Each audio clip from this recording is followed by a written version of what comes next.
Obrigado, boa tarde, Piotr. Satisfação estar com você no ar aí também. Deputado, eu vou lhe perguntar, confesso que eu fiquei, não é a primeira vez que Arthur Lira diz essa frase, mas ele voltou a dizer depois da reunião com o presidente Lula, que a Câmara é conservadora e liberal. Nenhuma dessas características é do Executivo, muito menos do PT, muito menos do presidente Lula. Daí para dizer, olha, a Câmara precisa de acenos do governo federal, ou seria uma mudança ideológica do governo que, convenhamos, é muito impossível, é completamente improvável que aconteça, ou a gente vai restabelecer um fisiologismo? É esse o caminho ou a Câmara vai resistir a isso? Bom, Piotr, na verdade, Lira é bastante habilidoso. Ele tem utilizado uma percepção que é real, que houve realmente um número maior de deputados conservadores e liberais que se elegeram nas eleições passadas, mas também houve um contingente muito grande de deputados que se elegeram graças àquilo que se chamava, né, de orçamento secreto ou de emenda de relator, e que agora continua precisando para nutrir bem suas bases eleitorais desses recursos. E o fato é que o governo Lula está completamente desarticulado, seja por incompetência, ou seja, há uma guerra de interesses e conflitos internos no governo e de falta de capacidade de execução das políticas públicas.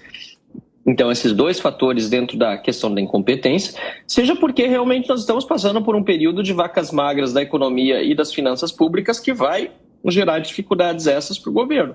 Um governo que já está com um furo no teto de quase 200 bilhões de reais aprovados no ano passado, sem novas perspectivas de arrecadação, a gente só está aguardando para ver as propostas aí de aumento de impostos, porque esse arcabouço fiscal aprovado também acabou abrindo uma série de possibilidades para o governo gastar mais sem conter as despesas apropriadamente, como antes fazia a lei do teto de gastos. Só que até o momento o governo não tem uma previsão maior de arrecadação. Então isso tudo em conjunto, Piotr, faz com que a relação com uma potencial base parlamentar irrigada por recursos públicos seja muito difícil. E por isso o dinheiro não está chegando na ponta. Isso eu vejo, inclusive, no meu município de Dois Irmãos, tem reclamação, por exemplo, essa semana mesmo teve reunião na Câmara de Vereadores, a principal pauta era essa: olha, as emendas parlamentares que estavam para vir não estão chegando. E isso tem gerado muitos problemas nesse diálogo entre deputados e o Poder Executivo.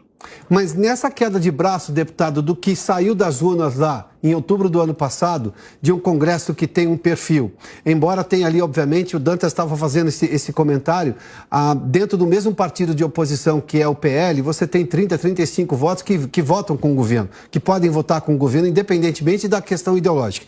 Mas, enfim, nessa queda de braço lá que saiu da urna, ou seja, um Congresso que pensa de uma maneira, do ponto de vista teórico e ideológico, e de um governo que nós sabemos exatamente qual é a lógica, e do outro lado, o que pode acontecer a partir de agora? Teremos ainda essa queda de braço ou a gente vai ter de novo recorrer? O governo do PT tem no primeiro mandato do presidente Lula o episódio do mensalão, que era compra de apoio parlamentar. Aliás, julgamento no Supremo nunca questionada, felizmente, desse caso específico.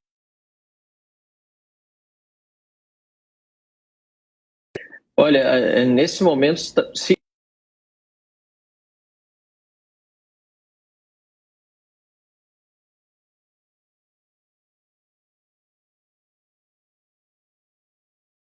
porque esta é a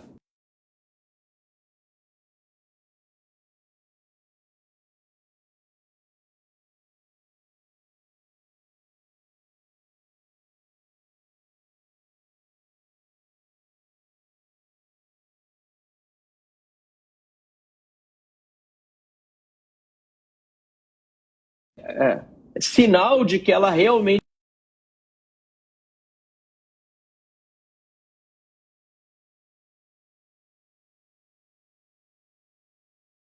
dizendo, olha, nós temos que falar com pessoas que não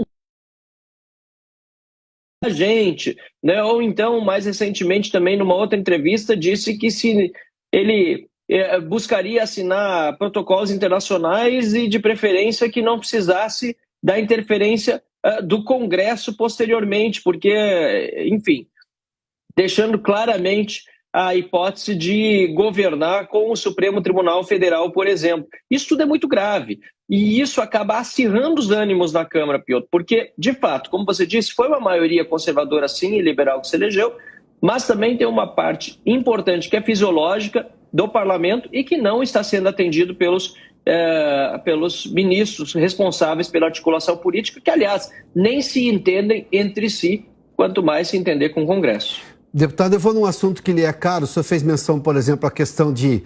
Aliás, isso já está virando até um motivo de piada dentro de Brasília, né? O governo tem uma maioria sólida dentro do Supremo Tribunal Federal, o que é um escárnio do ponto de vista republicano, porque se prevê na Constituição a separação dos poderes. Mas o governo conta com o Senado da República e, em última instância, se o caso chegar, por exemplo, ao Supremo Tribunal Federal, ter uma posição favorável. Mas aí... Eu estou falando de 513 deputados, que são...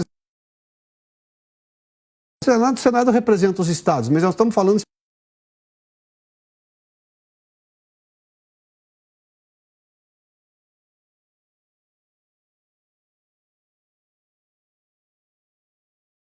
base de apoio, entre aspas.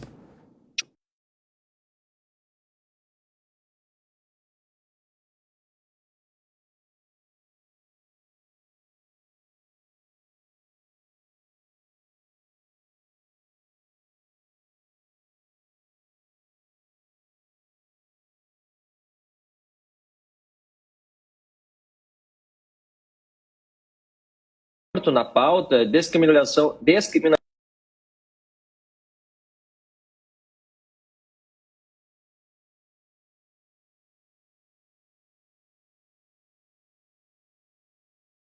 colocado em votação foi porque não tinha os votos suficientes que ele foi retirar de pauta.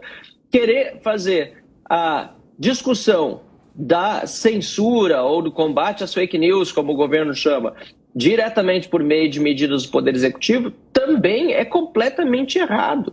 Então nós estamos passando por um momento de grande tensão, de grave tensão institucional, sim, e sinceramente, sob o ponto de vista de uma democracia representativa e constitucional, a última palavra quem tem é o povo, cuja soberania deve ser respeitada e a sua vontade é exercida por meio dos seus representantes na Câmara dos Deputados. Então, no limite, se o governo continuar insistindo nesse tensionamento com a Câmara dos Deputados, se for considerado o que está na Constituição, tanto pior para o Poder Executivo.